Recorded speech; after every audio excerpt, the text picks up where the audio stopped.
Welcome back to the AI Breakdown Brief, all the AI headline news you need in around 5 minutes.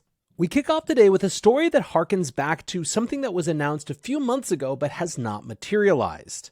One of the big concerns for enterprises using ChatGPT and tools like it is that their private data could be compromised. Now, that could be in the form of OpenAI using data that is input into ChatGPT as part of the normal business usage for future model training, or it could be even more egregious leaks. This is why numerous companies like Samsung have actually banned ChatGPT. Now, to respond to this at the end of April, OpenAI announced a few different things. First, they created a private mode that allowed users to disable data storage for future training purposes.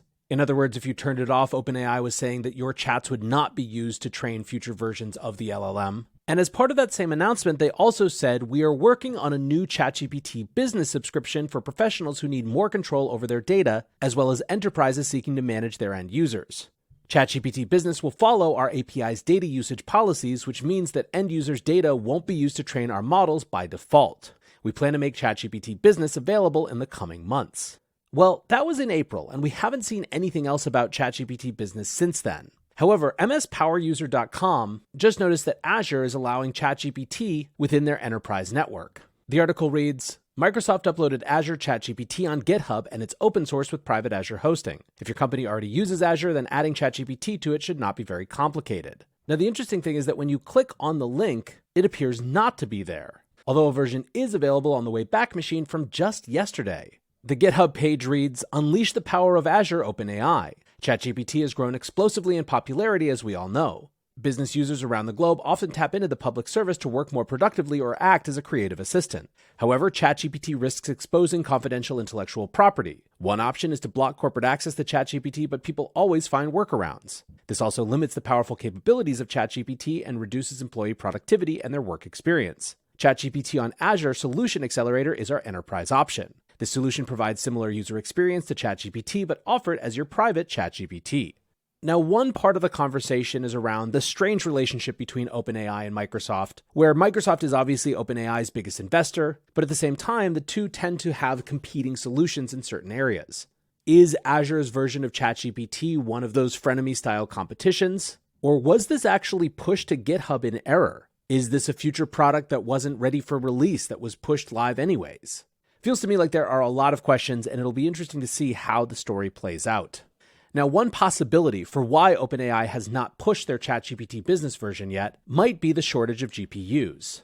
OpenAI CEO Sam Altman has talked frequently about how many of their plans have been constrained by that shortage, although he hasn't specifically mentioned that business offering. We've also heard about companies in China racing to get their hands on GPUs, albeit the powered-down NVIDIA chips that were still okayed by the US government, even in the context of their China chip export restrictions. But now the Financial Times is reporting that Saudi Arabia and the UAE are also racing to acquire thousands of GPUs, given the global shortage. The Financial Times writes, The Gulf powerhouses have publicly stated their goal of becoming leaders in AI as they pursue ambitious plans to turbocharge their economies. But the push has also raised concerns about potential misuse of the technology by the oil-rich state's autocratic leaders. According to people familiar with the move, Saudi Arabia has bought at least 3,000 of NVIDIA's H100 chips, a $40,000 processor described by NVIDIA chief Jensen Huang as the world's first computer chip designed for generative AI. According to the Financial Times sources, the Gulf states are basically trying to create their own models that they have more control over. A person that Financial Times characterized as familiar with Abu Dhabi's thinking said, The UAE has made a decision that it wants to own and control its own computational power and talent, have their own platforms and not be dependent on the Chinese or the Americans. Importantly, they have the capital to do it, and they have the energy resources to do that and are attracting the best global talent as well. Basically, these Gulf states are trying to carve out some sort of AI non-alignment. Not everyone is super stoked on this. Verna McGowan, the director of the Center for Democracy and Technology, said, Human rights defenders and journalists are frequent targets of government crackdowns in UAE and Saudi Arabia. Pair this with the fact that we know how AI can have discriminatory impacts or be used to turbocharge unlawful surveillance, it's a frightening thought. Speaking of potentially not our favorite use cases for AI, Engadget is reporting that a clever Iowa school district is using the technology to find books that they might want to ban. You know, the big problem, of course, with book banning is that to know if you'd want to ban the books, you'd have to actually read them. Not anymore, thanks to artificial intelligence.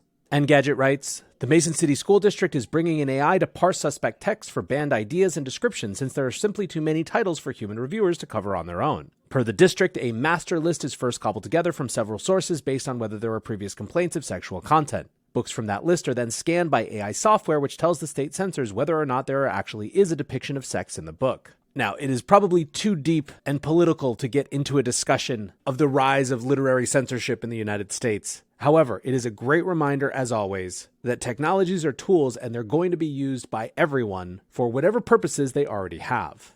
Finally, rounding the corner and closing out with some cool technology, I told you previous about NVIDIA's Neurolangelo. It's a project that takes a 2D video as input, such as an object, monument, building, or landscape, and then creates a 3D model around it. This is similar in some ways to neural radiance fields, but is in fact a slightly different type of technology. Well, excitingly to many, NVIDIA has just open sourced that code, giving a much wider array of people the ability to play around with the technology.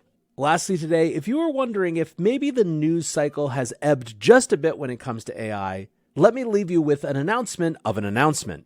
Humane is the buzzy AI startup that did a demo at TED earlier this year that included a projection onto the presenter's hands that functioned just like a screen, as well as real-time translation in the voice of the speaker into a language that he didn't speak. And the reason that people are really excited about this is that it promises to be a completely different type of user interface experience. In other words, it's using AI to decouple people from screens, which is something that many are really excited about. Well, the company just dropped a video on its Discord that said that on the same day as a solar eclipse happens in October 14th, the Humane AI pin will officially be unveiled. Founder Imran Chaudhry said, "There's an incredible celestial event that's happening in October, an eclipse. An eclipse is an important symbol for us. It's a new beginning spiritually, that's what it means.